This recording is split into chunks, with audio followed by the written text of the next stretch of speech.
नमस्कार दोस्तों, स्वागत आप सभी का। आज हम जिसके बारे में अध्ययन कर रहे हैं, हमारे पास आज का टॉपिक रहेगा कार्य, ऊर्जा, शक्ति, वर्क, एनर्जी, पावर। देखिए, कार्य और ऊर्जा शक्ति समझने से पहले हम सबसे पहले बात करते हैं कार्य के बारे में। देखिए, इस टॉपिक का नाम हम तीनों टॉपिक साथ क्यों ले रहे हैं, कार्य, ऊर्जा, शक्ति। इसका कारण यह है क्योंकि कार्य और ऊर्जा और शक्ति तीनों आपस में अंतर संबंधित है, यानी कार्य से ऊर्जा और ऊर्जा शक्ति से संबंधित है। सबसे पहले बात करते हैं हम कार्य के बारे में। चलिए, कार्य किसे कहेंगे? कार्य का अर्थ होगा हम दैनिक जीवन में बहुत सारे वर्क करते हैं, कुछ ना कुछ करते ही रहते हैं, चलना फिरना, पढ़ना, उठना, बैठना, तो ये सभी कार्य की कैटेगरी में आते हैं। लेकिन इसकी वैज्ञानिक भाषा कुछ और ही कहती है। तो इसमें हम सबसे पहले बात करते हैं साधारण परिभाषा की। तो कार्य की साधारण परिभाषा होती है वस्तु के वेग में परिवर्तन करना, या वस्तु जब विराम अवस्था में हो तो उसको गतिशील बनाना, यानी वस्तु के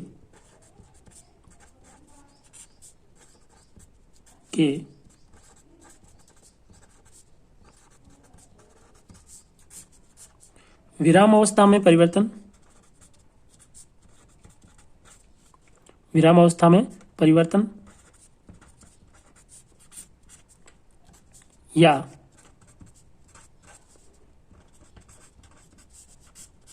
गतिशील वस्तु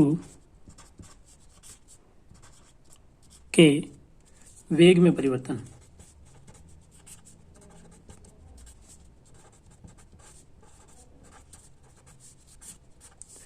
कोई भी वस्तु होगी वो यदि स्थिर अवस्था में है, विराम अवस्था में है, तो इस वस्तु को हम जैसे मान के चल लीजिए, ए वस्तु को हम बी पॉइंट पर ले जाते हैं। एक वस्तु को ए पॉइंट से बी पॉइंट पर ले जाते हैं, तो हमने उसकी विराम अवस्था में क्या कर दिया? परिवर्तन कर दिया, उसको गतिशील कर दिया। तो ये हमने क्या किया? कार्य किया। और यदि कोई वस्तु गतिशील है, उसका कुछ वेग है, तो उसको हम एक्स्ट्रा पावर देके या अन्य प्रकार का बल लगा के उसके वेग में क्या कर देते? परिवर्तन कर देते हैं। या तो उसके वेग को कम कर देंगे या वेग को बढ़ा देंगे। तो ये कार्य होता है। लेकिन अब वैज्ञानिक भाषा की बात करें तो वैज्ञानिक भाषा में इसका एग्जैक्ट परिभाषा जो है वो क्या होगी? ये होती है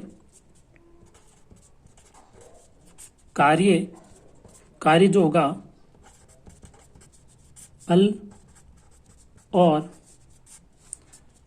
बल और विस्थापन का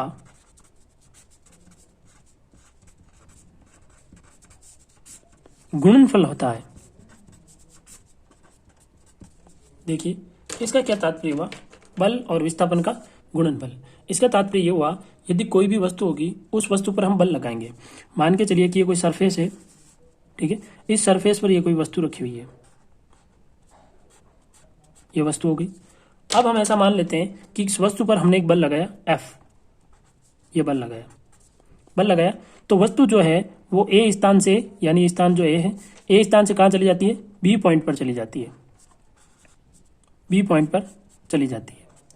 तो ए पॉइंट से जब ये बी पॉइंट पर जाती है तो इसका जो विस्थापन है, यानी इसने यहां से लेके यहां तक कितनी डिस्टेंस तय की, तो वो विस्थापन हो गया इसका एक जगह से दूसरी जगह से जाना, वो भी सीधी दूरी, तो ये हो गया विस्थापन। तो बल लगाया हमने और वस्तु में क्या उत्पन्न हो गया? विस्थापन उत्पन्न हो गया। तो बल लगाने पर उसका विस्थापन आता है, तो बल और विस्थापन का जो गुणनफल होगा वो क्या कहलाएगा? कार्य कहलाएगा।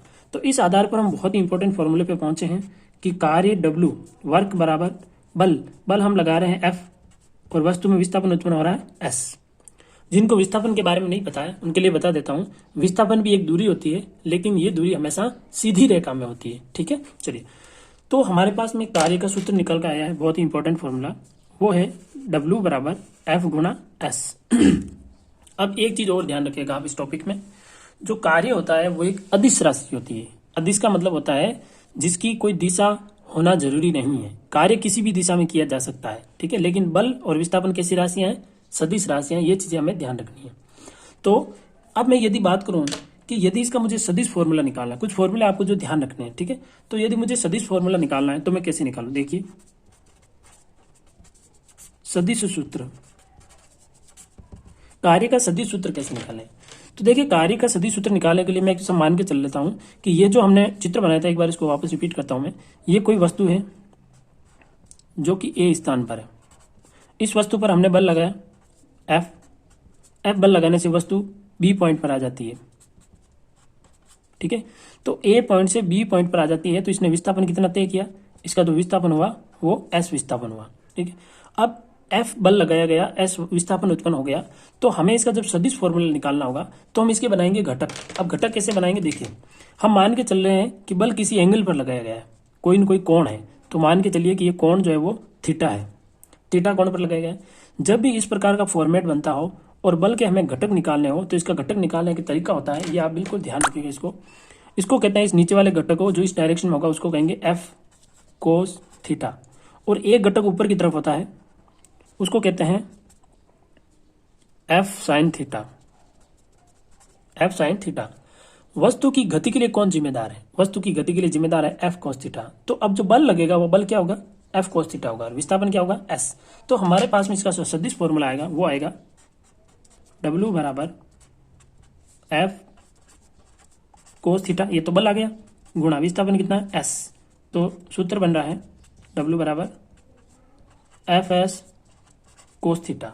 ये फॉर्मूला बहुत इंपॉर्टेंट है, इस फॉर्मूले को तो आपको ध्यान में रखना है और याद भी करना है, ठीक है।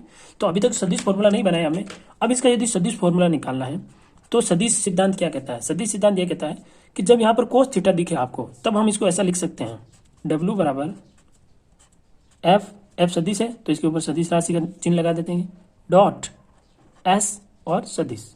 ये इसका फॉर्मूला जो होता है कार्य का वो होता है सदिश सूत्र। इस सूत्र को क्या कहेंगे हम? सदिश सूत्र, जो आपको ध्यान रखना है, ठीक है। तो कार्य का सदिश सूत्र हमने निकाल लिया है। तो कार्य के 3 सूत्र अपने देख पा रहे हैं। पहला सामान्य सूत्र, उसके बाद में जब बल किसी एंगल पर लग रहा हो, और उसके बाद में हम बात कर रहे हैं जो W बराबर एफ डॉट एस, ये एक सदिश सूत्र है। ये सूत्र हमारे नॉर्मली काम नहीं आता है, ये 11th-12th में मैथमेटिक्स में जो काम करते हैं या जो सब्जेक्ट ले रखी है वहां पर इन चीज़ों को हम विस्तृत रूप में पढ़ते हैं। लेकिन हम कंपटीशन के हिसाब से देखें, बोर्ड के हिसाब से देखें, तो ये फॉर्मूले हमारे लिए काम के हैं, इनको सिर्फ अपने को ध्यान रखना है। फिर बात करते हैं कि कार्य जो होता है उसका मात्रक क्या होता है। तो कार्य के मात्रक के बारे में बात करते हैं। देखिए मात्रक, देखिए कार्य का मात्रक जो होता है, हम कार्य के मात्रक के बारे में कहेंगे तो हमें 2 चीजें ध्यान में होनी चाहिए। मात्रक निकालने के लिए कार्य बराबर सूत्र से ही मात्रक बनाना है। कार्य बराबर बल गुणा बल की दिशा में विस्थापन। ये तो बेसिक फॉर्मूला हो गया, कार्य बराबर बल गुणा बल की दिशा में विस्थापन। तो यहां से हम क्या देख पा रहे हैं, यहां से हमें ध्यान रखना है बल का जो मात्रक होता है वो होता है न्यूटन। बल का मात्रक होता है न्यूटन गुणा बल की दिशा में विस्थापन। तो विस्थापन जो होता है, विस्थापन का मात्रक होता है मीटर, क्योंकि विस्थापन की एक दूरी है और मीटर को लिखते हैं एम। और यहां पर हमारे पास में आ रहा है न्यूटन इंटू मीटर। तो एक तरीके से देखा जाए तो कार्य का मात्रक जो है वो हमारे पास आया है, मात्रक आया है न्यूटन इंटू मीटर, और न्यूटन इंटू मीटर को ही कहा जाता है जूल, ठीक है। तो कार्य का मात्रक क्या आ गया अपने पास में निकल के? कार्य का मात्रक जो होता है वो जूल होता है। अब न्यूटन इंटू मीटर और हमने इसका मात्रक निकाला जूल, तो ये कौन सी पद्धति में था? ये कौन सी पद्धति में था? इसको कहा जाता है MKS पद्धति, ठीक है। मैं लिख देता हूं, ये MKS पद्धति में था, ठीक है। MKS पद्धति का अर्थ होता है मीटर किलोग्राम सेकंड, यानी जो भी आप ले रहे हो राशियां ले रहे हो, उन राशियों में मीटर में होनी चाहिए, किलोग्राम में होनी चाहिए और सेकंड में होनी चाहिए। तो ये होता है MKS पद्धति में। दूसरी पद्धति कौन सी होती है उसके बारे में अपन बात करते हैं। देखिए दूसरी पद्धति होती है CGS पद्धति। दूसरी पद्धति को कहते हैं CGS पद्धति,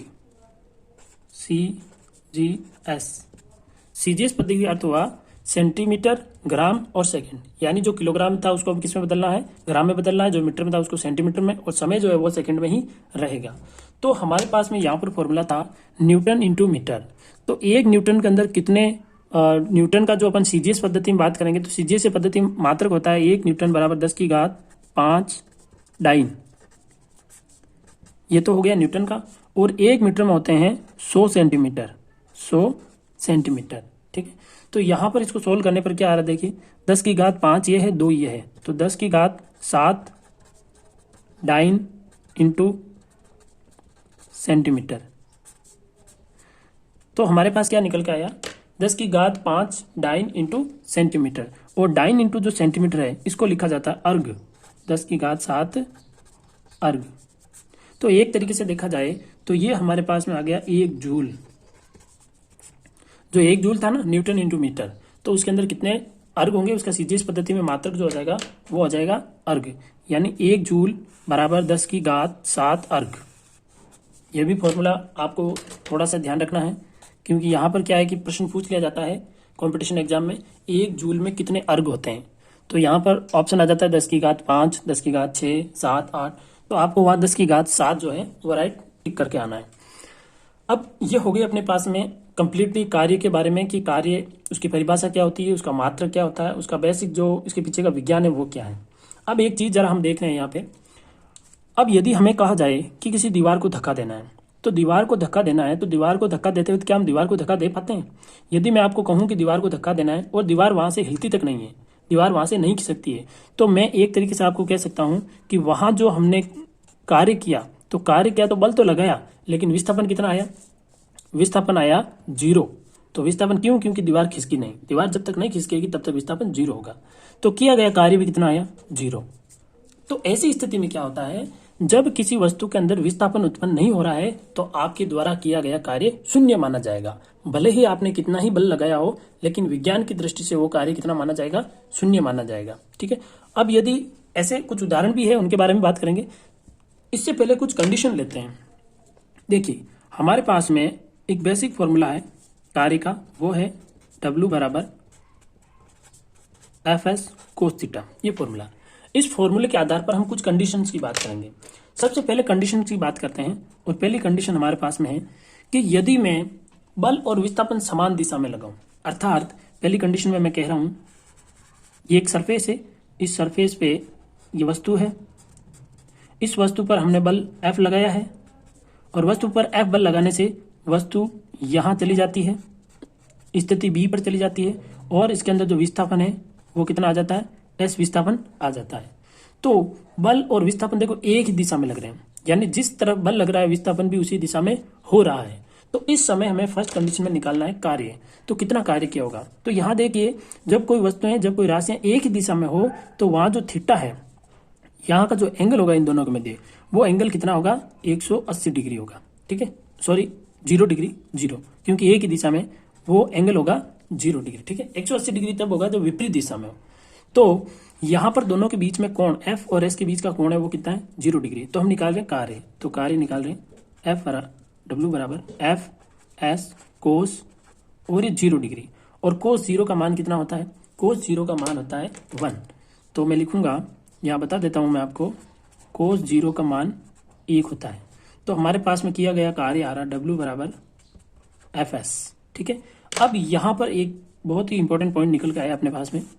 क्या निकल के आया कि देखिए, यहाँ W बराबर Fs आया, ये कार्य मैक्सिमम होगा, अधिकतम, ये कार्य अधिकतम होगा। प्रश्न ये पूछा जाएगा किस स्थिति में वस्तु पर किया गया कार्य अधिकतम होता है? तो क्या कहोगे? जब वस्तु पर लगाया गया बल और विस्थापन एक ही दिशा में हो। बल और विस्थापन जब एक ही दिशा में होगा तब किया गया कार्य जो है वो अधिकतम होगा। तो ये हमारी पहली कंडीशन क्या हो गई?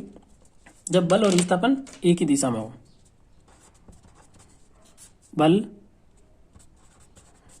विस्थापन एक दिशा में, ये हो गई अपनी फर्स्ट कंडीशन। ठीक है। अब यदि मैं सेकंड कंडीशन की बात करूं, तो सेकंड कंडीशन हम ले लेते हैं कि यदि बल और विस्थापन की बात कर रहे हैं, तो बल जो है और विस्थापन जो है वो अपोजिट डायरेक्शन में हो, दोनों विपरीत दिशा में हो, तब क्या होगा? देखिए, तो सेकंड कंडीशन ले रहे हैं हम, सेकंड कंडीशन हो जाएगी बल विस्थापन विपरीत दिशा में हो। देखिए, अब बल और जो विस्थापन है ये दोनों कौन सी डायरेक्शन में? एक दूसरे के अपोजिट है, विपरीत दिशा में। तो ऐसी कंडीशन में देखो क्या होगा, ये कोई सरफेस है, वहां वस्तु रख दी हमने। ठीक है। अब इस वस्तु पर हम बल लगा रहे हैं, इधर इस साइड बल F लगा रहे हैं, लेकिन वस्तु जा रही है इधर इस डायरेक्शन में, ये देखिए, तो इसका विस्थापन ये माना जाएगा। तो बल लग रहा है इधर और वस्तु का विस्थापन हो रहा है उधर। अब ऐसे उदाहरण की बात करें कि ऐसे उदाहरण हम दैनिक लाइफ में कहाँ देखते हैं कि बस जिधर बल लगा रहे उधर वस्तु जा ही नहीं रही, अपोजिट डायरेक्शन में जा रही है। ऐसे बिल्कुल बहुत सारे उदाहरण होते हैं। जैसे मान के चलिए कि हम कोई साइकिल चला रहा व्यक्ति उसकी साइकिल को पीछे से खींच रहे हैं, तो हम बल किधर लगा रहे हैं? पीछे, लेकिन हम खींच नहीं पाते हैं तो वस्तु कहाँ जा रही है? आगे। तो ये इसका एक उदाहरण हो गया। गाड़ियां कोई ढलान पर होती है, उसको हम रोकना चाह रहे हैं लेकिन फिर भी वो आगे की तरफ चली जाती है, तो ये इसका उदाहरण हो गया। सब्जी बेचने वाला जो ठेला है वो ठेला लेके जैसे ढलान से नीचे उतरेगा तो वो ठेले को क्या करता है? पीछे की ओर खींचता है, लेकिन ठेला कहाँ जा रहा है? आगे की ओर। तो ये इसके उदाहरण हो गए। ऐसी स्थिति में क्या होगा, यहाँ पर जो एंगल बनेगा एफ और एस के बीच में, ये बनेगा 180 डिग्री का कोण बनेगा। और जब 180 डिग्री का कोण बनेगा तो हम कार्य ज्ञात करेंगे। तो कार्य कितना आएगा? W बराबर एफ एस कोस 180 डिग्री। अब कोस 180 का मान जो है वो होता है -1, ठीक है। तो एफ एस और कोस 180 का जो मान है वो आता है -1। तो हमारे पास आंसर आए हैं -FS। तो हमारे पास में क्या निकल गया है फॉर्मूला? W बराबर -FS। यहां पर एक मोस्ट इंपॉर्टेंट बात आपको ध्यान रखनी है, कौन सी स्थिति में कार्य जो है वो मिनिमम प्राप्त होता है। न्यूनतम कार्य कब होगा? तो आपको कंडीशन ध्यान रखनी है, जब बल और विस्थापन क्या हो? विपरीत दिशा में हो। तो यहां पर किया गया कार्य जो है वो मिनिमम होगा, ये आपको बात ध्यान रखनी है। थर्ड कंडीशन की बात करें, थर्ड कंडीशन में अगर हम बात करें तो बल और विस्थापन यदि लंबवत हो, बल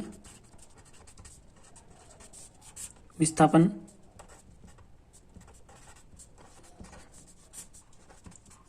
लंबवत हो। अब बल और विस्थापन एक दूसरे के लंबवत हो तो ऐसी कंडीशन कैसे क्रिएट करेंगे? देखो, मान के चलिए ये अपना कोई सरफेस है, ये वस्तु है, वस्तु ए से बी पॉइंट पर चली जाती है, विस्थापन कितना उत्पन्न हुआ? विस्थापन हुआ एस। अब मुझे बताइए, हम अपने दैनिक जीवन में बहुत सारे कार्य करते हैं, एक जगह से दूसरी जगह जाते हैं, हमारे नीचे की तरफ यानी हमारे भार के नीचे की तरफ धरती की तरफ कौन सा बल लग रहा है? एक बल लगेगा जिसको कहते हैं गुरुत्वाकर्षण बल, और गुरुत्वाकर्षण बल होता है बराबर mg।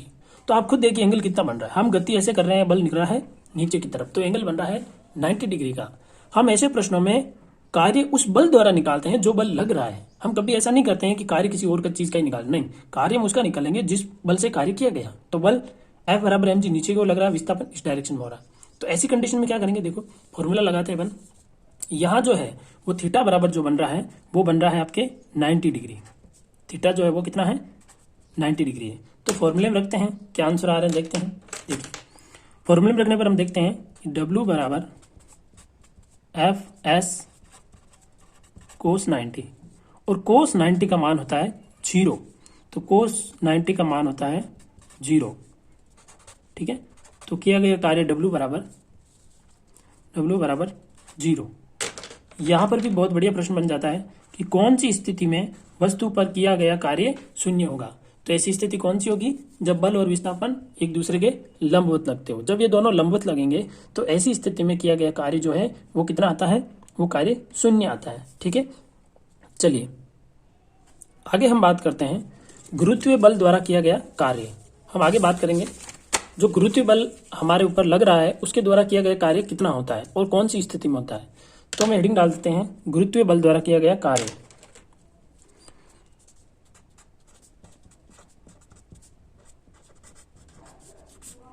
गुरुत्वीय बल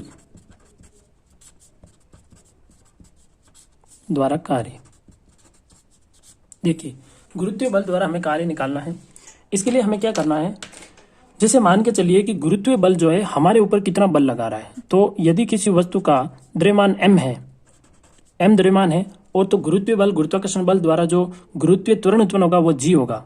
तो गुरुत्वीय बल द्वारा या गुरुत्वाकर्षण बल द्वारा हमारे ऊपर लगाया गया बल क्या होता है? बराबर mg।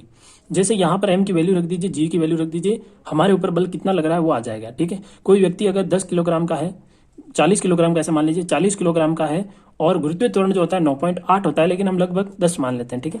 मैं लिख देता हूँ यहाँ पर g बराबर 9.8 मीटर प्रति सेकंड स्क्वायर, ठीक है। तो g जो है वो 9.8 मीटर प्रति सेकंड स्क्वायर होता है, लगभग 10 होता है। तो 40 किलोग्राम का व्यक्ति है तो 10 से मल्टीप्लाई करेंगे तो 400 न्यूटन का बल आएगा। यानी 400 न्यूटन का बल हमारे ऊपर लगाया जा रहा है, किसके द्वारा? गुरुत्वीय बल द्वारा। हमें निकालना है गुरुत्वीय बल द्वारा किया गया कार्य। हम कैसे निकालेंगे? देखिए मान के चलिए कोई वस्तु है, उस वस्तु को हम एक स्थिति है ए स्थिति से ऊपर उठाते हैं, कितनी ऊंचाई पर ले जाते हैं उसको, एच ऊंचाई पर ले जाते हैं और यहां रख देते हैं। ठीक है, वस्तु को ए स्थिति से कहां रख देते हैं, बी स्थिति पर रख देते हैं। तो हमने यहां पर कुछ ना कुछ कार्य किया, तो कार्य किया गया तो वस्तु का जो वजन होगा, वजन होगा तो वो तो होगा उसके द्वारा लगाया गया बल बराबर mg। लेकिन हमने वस्तु को कितना ऊपर उठाया है, हमने वस्तु को ऊपर उठाया h ऊंचाई पर। जो ये ऊंचाई है, ये ऊंचाई मान लीजिए h है। तो हमारे पास हमने कितना बल लगाया, हमने उतना ही बल लगाया जितना धरती ने हमारे ऊपर नीचे की ओर लगाया। तो हमने बल लगाया वो mg लगाया और ऊंचाई जो है वो h है। तो बल आ गया, विस्थापन आ गया, तो अपने पास कार्य क्या आ जाएगा, W बराबर बल गुणा विस्थापन। तो बल कितना है, बल है mg और विस्थापन कितना है, h। तो ये अपने पास सूत्र आता है mgh। ठीक है, तो ये सूत्र भी बहुत इंपॉर्टेंट है। यहां से हम किसी भी वस्तु को धरती से कितनी ऊंचाई पर उठाया जाता है तो उस पर किया गया कार्य निकाल सकते हैं। जैसे एग्जाम्पल के रूप में देखा जाए, एक व्यक्ति जो है एक थैले को, अब थैले का जो वजन है वो मैं लिख देता हूं। एक व्यक्ति थैले का वजन है 12 kg। एक व्यक्ति 12 किलोग्राम के थैले को कितना मीटर अपने पीठ पर रखता है, और उसकी पीठ मान के चलिए कि 2 मीटर है। 12 किलोग्राम के थैले को 2 मीटर ऊपर अपने पीठ पर रखता है। तो ठीक है, तो यहां पर आपको निकालना है कि उसने कितना कार्य किया, उस व्यक्ति ने कितना कार्य किया। कैसे निकालेंगे, देखिए यहां पर अपने पास क्या क्या है। हम देखें तो अपने पास में m है, और m कितना है, 12 kg। ठीक है, हमारे पास में h है, h कितना है, 2 मीटर। ठीक है, और g जो है वो जनरली आपको 10 मानना है, तो g है वो आ गया 10। ठीक है, तो सूत्र है अपने पास W बराबर mgh। तो सूत्र में वैल्यू रखिए, m 12 गुणा 2 गुणा 10, तो ये हो जाएंगे 240, और कार्य का जो मात्रक होता है वो होता है जूल। तो आंसर आ गया अपना 240 जूल। तो किसी भी वस्तु को जब पृथ्वी की सतह से ऊपर उठाया जाता है तो ऐसी स्थिति में जो फॉर्मूला लगेगा कार्य का वो लगेगा W बराबर mgh। अब जब हम ऊर्जा का टॉपिक पढ़ेंगे तब मैं आपको फिर बताऊंगा कि ऐसी स्थिति में यही कार्य किसमें बदल जाता है, ऊर्जा में। तो यहाँ पर ये जो कार्य किया हमने, ये उसकी स्थिति ऊर्जा बन जाती है। तो जब हमें ऊर्जा पूछेगा तो भी हम यही फॉर्मूला लगाएंगे, W बराबर mgh। एक उदाहरण और लेते हैं हम, और ये उदाहरण इस प्रकार है। देखिए इस उदाहरण को आप चित्र से समझ लीजिए। ठीक है, यह सरफेस है, इस सरफेस पर एक वस्तु यहां रखी हुई है। ठीक है, अब वस्तु जो है वो इस पर एक बल लगाया जाता है। बल भी मैं बता देता हूं आपको, वो किसी एंगल पे लगता है। तो ये वस्तु जो है ये तकरीबन 20 मीटर खिसक जाती है। ठीक है, और वस्तु आ जाती है यहां पर बी पॉइंट पर। बल जो है वो लगाया जाता है थीटा बराबर 60 डिग्री। 60 डिग्री के कोण पर वस्तु पर बल लगाया जाता है, और बल कितना लगाया गया, 5 न्यूटन। 5 न्यूटन का बल 60 डिग्री के कोण पर लगाने पर वस्तु 20 मीटर खिसक जाती है। तो इसके द्वारा हमें किया गया कार्य पता करना है कि किया गया कार्य वो कितना आएगा। देखिए इसको सोल्व करते हैं। अपने पास में यहाँ जब भी थीटा दे देता है तो हमारा फॉर्मूला रह जाएगा एफ एस कोस थीटा। तो यहाँ पर हम वैल्यू रखूं तो एफ जो है वो 5 है, विस्थापन जो है वो 20 है, और कोस 60 डिग्री। सॉल्व करें इसको तो देखिए 5 गुणा 20 और कोस 60। कोस 60 का मान होता है 1/2। तो 1/2, तो इसको काट दीजिए 2 से, ये 10 बार कट जाएगा। तो 5 गुणा 10 50, और कार्य का मात्रा क्या होता है, जूल। तो किया गया कार्य जो है वो कितना आ जाएगा, अपने पास में 50 जूल आ जाएगा। ठीक है, तो एक इस प्रकार की कंडीशन का प्रश्न भी मैंने बता दिया है कि ऐसे प्रश्न पूछे जाए तो हमें किस प्रकार इसको सॉल्व करना है। ठीक है भाई, चलिए अब आगे बात करते हैं ऊर्जा के बारे में। तो देखिए क्या होती है ऊर्जा, कितने प्रकार की होती है, इसके बारे में बात करते हैं। तो हमारा अगला टॉपिक है ऊर्जा।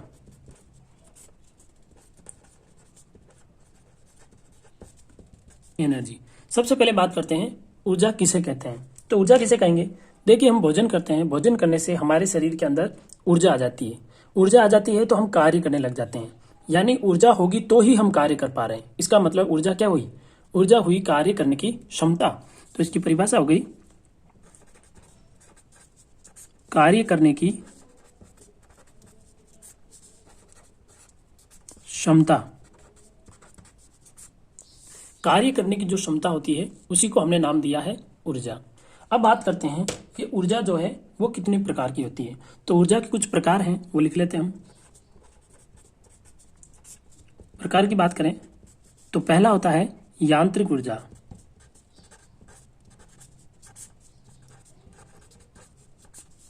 यांत्रिक ऊर्जा। दूसरी बात करें तो होती है ऊष्मा ऊर्जा। तीसरा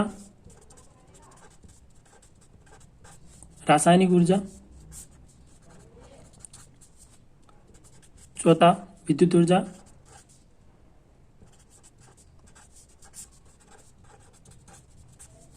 और पांचवा लेते हैं हम यहाँ पे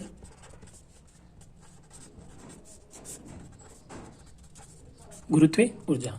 यहाँ पर हम 5 प्रकार की ऊर्जाओं के बारे में बात करेंगे। यांत्रिक ऊर्जा, ऊष्मा ऊर्जा और रासायनिक ऊर्जा, विद्युत ऊर्जा, गुरुत्वीय ऊर्जा। सबसे पहले हम बात करते हैं, देखिए ऊर्जा की परिभाषा हमने पढ़ी है कार्य करने की क्षमता। तो सबसे पहले हम बात करें यदि यांत्रिक ऊर्जा की, तो यांत्रिक ऊर्जा के भी और अलग अलग भाग होते हैं। तो हम सबसे पहले बात करेंगे यांत्रिक ऊर्जा।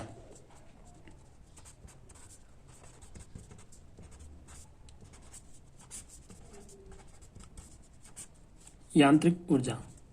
यांत्रिक ऊर्जा 2 प्रकार की ऊर्जाओं से मिलकर बनी होती है। अब उसमें एक ऊर्जा होती है गतिज ऊर्जा।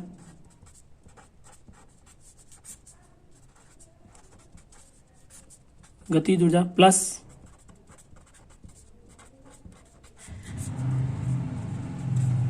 स्थितिज ऊर्जा। तो यांत्रिक ऊर्जा, गतिज ऊर्जा और स्थितिज ऊर्जा का योग होता है। जब भी हमें पूछा जाए यांत्रिक ऊर्जा के बारे में तो हमारे दिमाग में आना चाहिए गतिज ऊर्जा और स्थितिज ऊर्जा का योग होता है। तो इसके लिए हमें सबसे पहले पढ़ना पड़ेगा गतिज ऊर्जा के बारे में। गतिज ऊर्जा, देखिए गतिशील वस्तु के अंदर जितनी भी ऊर्जा होती है उसको कहा जाता है गतिज ऊर्जा। यानी इसकी परिभाषा मैं लिख सकता हूं, गतिशील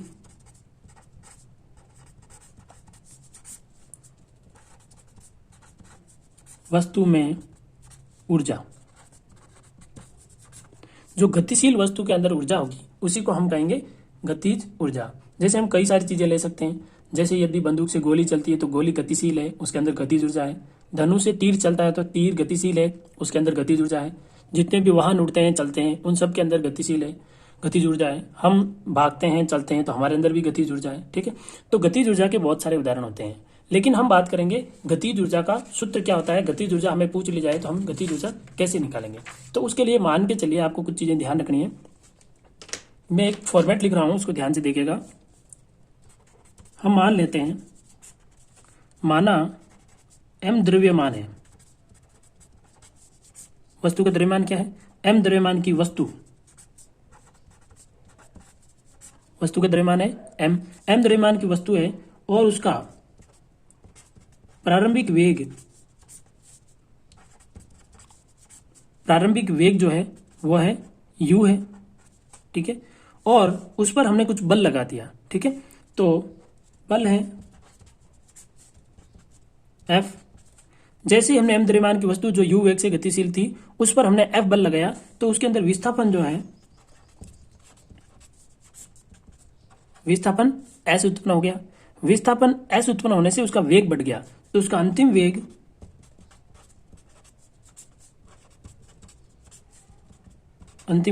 v हो जाता है। इस चीज को वापस समझिए, m द्रव्यमान की वस्तु है, उस पर उसका प्रारंभिक वेग u था, फिर उस पर हमने F बल लगाया तो उसके अंदर विस्थापन S उत्पन्न हो गया, मतलब दूर चली गई और उसका वेग जो है वो बढ़ गया। ये कंडीशन हो और इन कंडीशन में यदि हमें पूछे कि वस्तु के अंदर गतिज ऊर्जा में कितना परिवर्तन हुआ, देखो बिल्कुल साफ साफ चीज दिख रही है। पहले जो उसका वेग था वो u था और द्रव्यमान m था, तो उसकी कोई ना कोई गतिज ऊर्जा होगी, क्योंकि गति कर रही है तो गतिज ऊर्जा होगी। फिर उसका वेग जो है वो v हो गया, तो गतिज ऊर्जा में क्या हो गया? परिवर्तन हो गया। तो यही परिवर्तन हम निकालना चाह रहे हैं कि ये परिवर्तन कितना होता है। तो यहां पर आपको ध्यान रखना है, ये गतिज ऊर्जा में परिवर्तन जो है वो कैसे निकालेंगे। देखो,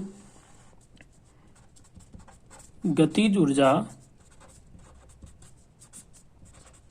में परिवर्तन, गतिज ऊर्जा में परिवर्तन। ठीक है, तो कितना परिवर्तन आएगा इसको देखिए आप। परिवर्तन आएगा हाफ mv² माइनस u²। ये होगा गतिज ऊर्जा के अंदर होने वाला परिवर्तन। यानी मैं कहूं इसको तो डेल्टा E के कह सकता हूं। तो गतिज ऊर्जा में परिवर्तन हो गया। पहले गतिज ऊर्जा कुछ और थी, उसके बाद कुछ और हो गई। अब यदि मैं आपको कहूं कि वस्तु गतिशील थी नहीं, वस्तु का प्रारंभिक वेग कितना है, 0 है।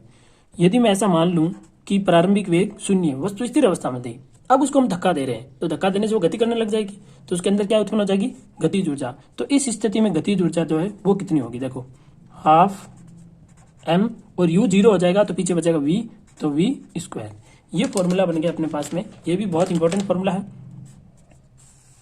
ये फॉर्मूला एक सार्वभौमिक फॉर्मूला है।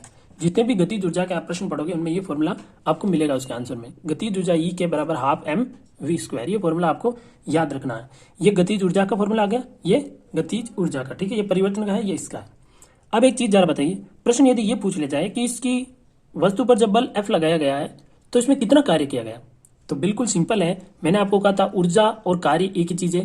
कार्य उतना ही होगा जितना आपने ऊर्जा लगाई है, जितनी ऊर्जा लगाओगे कार्य भी उतना ही होगा। तो मैं इसको E के बराबर हाफ mv² भी लिख सकता हूं, बराबर W भी लिख सकता हूं। यानी किया गया कार्य बराबर गतिज ऊर्जा बराबर हाफ mv²। तीनों चीजें बराबर होती है, एक ही सिमिलर में होती है। और गतिज ऊर्जा में परिवर्तन ही कार्य में परिवर्तन, कार्य किया गया कार्य आ जाएगा। तो मैं इसको भी लिख सकता हूं, W बराबर E के बराबर हाफ mv² माइनस u², क्योंकि कार्य और गतिज ऊर्जा जो है आपस में अंतर संबंधित है, ठीक है। E के का मतलब है एनर्जी और K का मतलब है काइनेटिक ऊर्जा, ठीक है। अब यहाँ पर देखा जाए तो ऐसे बहुत सारे क्वेश्चन बनते हैं इनके आधार पर, ठीक है। लेकिन प्रश्न उत्तर जो हम बाद में देखेंगे, उससे पहले एक और ऊर्जा की बात करें, वो है दूसरी स्थितिज ऊर्जा। स्थितिज ऊर्जा किसे कहेंगे, किसी भी वस्तु की स्थिति में परिवर्तन से उसमें संचित ऊर्जा को स्थितिज ऊर्जा कहते हैं। देखिए क्या लिखेंगे,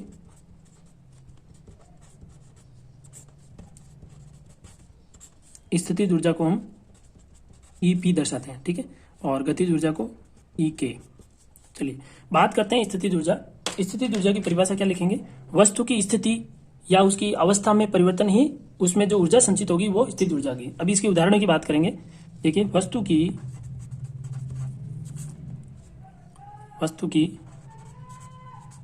स्थिति या अवस्था परिवर्तन से संचित ऊर्जा। मान के चलिए मेरे पास कोई रबर हो, एक रबर की नॉर्मल अवस्था है, लेकिन रबर को जैसे मैं खींचूंगा तो उसकी अवस्था मैंने क्या कर दिया, परिवर्तन कर दिया, उसके आकार में क्या कर दिया, परिवर्तन कर दिया, तो उसके अंदर स्थित ऊर्जा संचित हो गई। जैसे मैं रबर को छोड़ूंगा तो वो ऊर्जा गतिज ऊर्जा बदल जाएगी, रबर वापस अपनी पहले वाली स्थिति पे आ जाएगा। ऐसे कुछ उदाहरण हैं, जैसे धनुष की डोरी खींचते हैं तो धनुष की डोरी जो है वो अपनी अवस्था में तनाव उत्पन्न करती है और उस तनाव के कारण उसके अंदर आ जाती है स्थितिज ऊर्जा, ठीक है। जैसे ही धनुष को छोड़ोगे तो बाण वो ऊर्जा जो है वो तीर में चली जाएगी, तीर में गतिज ऊर्जा आ जाएगी, गतिज ऊर्जा से तीर गति करना प्रारंभ कर देगा। ऐसे कुछ और भी उदाहरण, जैसे बात करें स्प्रिंग को आप दबाओगे तो उसकी स्थिति में या उसकी आकार में हमने क्या कर दिया, परिवर्तन कर दिया, तो उसके अंदर स्थितिज ऊर्जा संचित हो गई। वो स्थितिज ऊर्जा जैसे स्प्रिंग को छोड़ोगे तो वापस किसमें बदल जाएगी, गतिज ऊर्जा में बदल जाएगी। तो वस्तु की स्थिति के अंदर जो परिवर्तन होता है वही स्थितिज ऊर्जा कहलाती है। तो इसके उदाहरण लिख सकते हैं, जैसे धनुष, ठीक है ना, धनुष, स्प्रिंग के अंदर भी है ना, और धरती से किसी वस्तु को ऊपर उठा के रखोगे किसी भी ऊंचाई पर तो उसके अंदर भी स्थितिज ऊर्जा आ जाती है, ठीक है। इसके बारे में भी बात करेंगे। अब बात करते हैं स्थितिज ऊर्जा कौन कौन सी होती है, इसके क्या प्रकार हैं। तो बात करते हैं स्थितिज ऊर्जा के प्रकार के बारे में। पहला पॉइंट हम ले रहे हैं गुरुत्व स्थितिज ऊर्जा। पहले टॉपिक की बात करेंगे हम।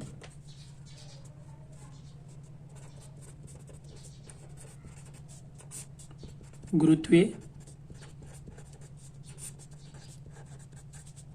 स्थितिज ऊर्जा। गुरुत्वीय स्थितिज ऊर्जा के बारे में मैंने अभी थोड़ी देर पहले आपको कार्य का टॉपिक पढ़ाया था, वहां पे करवा दिया था क्लियर।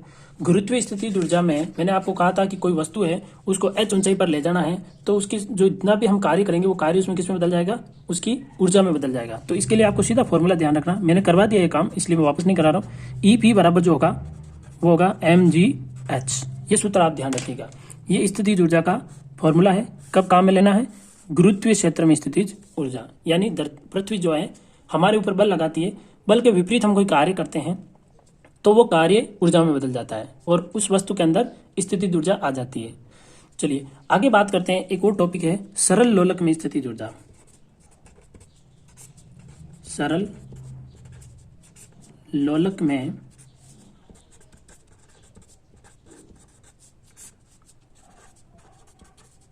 स्थितिज ऊर्जा। देखिए सरल लोलक में स्थितिज ऊर्जा का तात्पर्य क्या हुआ। मान के चलिए कि हमारे पास में एक सरल लोलक है। सरल लोलक का तात्पर्य यह है कि कोई भी आधार है, उस आधार से एक रस्सी से हमने कोई एक पिंड लटका दिया है, ठीक है, ये पिंड लटका दिया। अब इस पिंड को जैसे ही कोई बल लगाएंगे तो ये इधर उधर गति करना प्रारंभ कर देगा, यानी पहले इधर जाएगा फिर वापस इधर आएगा, ठीक है। तो ये पिंड पहले इस अवस्था में आता है फिर इस अवस्था में आता है, गति करना प्रारंभ कर देता है। अब मैं बात करूं कि यदि ये पिंड जो है यहां से थीटा कोण बना रहा है, ठीक है, पिंड का द्रव्यमान जो है वो m है और पिंड जो है अपनी स्थिति में जो परिवर्तन है वो कितना करता है, x परिवर्तन करता है, ठीक है। इसका जो आयाम है वो कितना होगा, x होगा। तो ऐसी स्थिति में डोरी की लंबाई जो है वो l है। ऐसी स्थिति में इस पिंड के अंदर या सरल लोलक के अंदर जो ऊर्जा होगी दो प्रकार की होगी। एक होगी जब ये यहाँ से गति करना प्रारंभ करेगा तो गतिज ऊर्जा, ठीक है, और दूसरा जब यहाँ पर आके रुकेगा, ये रुकने के बाद वापस रवाना हो जाएगा, तो यहाँ पर रुकना जो है रुक जाता है ये, उस समय इसके अंदर आ जाती है स्थितिज ऊर्जा। तो इसके अंदर दो ऊर्जाओं की बात करें, लेकिन हम बात करेंगे स्थितिज ऊर्जा के बारे में, ठीक है।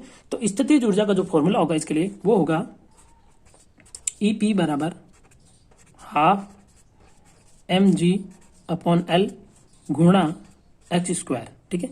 m इसका द्रव्यमान है, g गुरुत्व त्वरण है, L डोरी की लंबाई है और x इसका विस्थापन है। यदि यहाँ इस फॉर्मूले में ऐसा कह दूं कि mg, क्योंकि देखिए पिंड का द्रव्यमान जो है वो तो फिक्स होता है, बदलता नहीं है, गुरुत्व त्वरण भी बदलता नहीं है और डोरी की लंबाई भी बदलती नहीं है, तो इसकी एक फिक्स वैल्यू आएगी सॉल्व करने पर। उस वैल्यू को मैं मान लेता हूँ k, ठीक है। k क्या है, नियतांक है, क्योंकि ये तो नियत रहते हैं भाई, पिंड गति करेगा लोलक, तो ये क्या बदलेंगे क्या, नहीं, k नहीं बदलने वाला, ये तो फिक्स रहेगा। तो हमारे पास फॉर्मूला क्या बन गया, EP बराबर हाफ k x स्क्वायर। ये फॉर्मूला जो है वो सरल लोलक के अंदर यदि हमें स्थितिज ऊर्जा निकालनी है तो उसमें काम आएगा। अब बात आती है कि यहां पर देखा जाए तो सरल लोलक और स्प्रिंग ये दोनों समान रूप से कार्य करते हैं। तो ये सरल लोलक की जो स्थितिज ऊर्जा है वो किस में भी काम आती है, स्प्रिंग में भी काम आएगा। स्प्रिंग में कैसे काम आएगा, देखो स्प्रिंग को हमने क्या किया, संपीड़ित किया तो उसके अंदर x उत्पन्न हो गया, x उत्पन्न हो गया तो x की तो वैल्यू आ जाएगी। उसको भी कितना संपीड़ित किया, 3 सेंटीमीटर 2 सेंटीमीटर, ठीक है। k क्या रहेगा, k जो है वो एक नियतांक होगा जो आपको प्रश्न में दिया हुआ होगा, है ना, उसका बहुत सारी लंबी चौड़ी कैलकुलेशन करके k निकाला जाता है। तो स्प्रिंग का जो k है वो अलग अलग होता है, तो उसकी वैल्यू रख के हम उसके अंदर स्थिति ऊर्जा पता कर सकते हैं, ज्ञात कर सकते हैं, ठीक है। तो ये हो गया सरल लोलक के अंदर उपस्थित स्थिति ऊर्जा की गणना करना, ठीक है। अब जो अगले टॉपिक हैं, अभी शक्ति का टॉपिक अपने पास और बच जाएगा। शक्ति का टॉपिक जो है वो हम अगली क्लास में लेंगे। तब तक के लिए जय हिंद।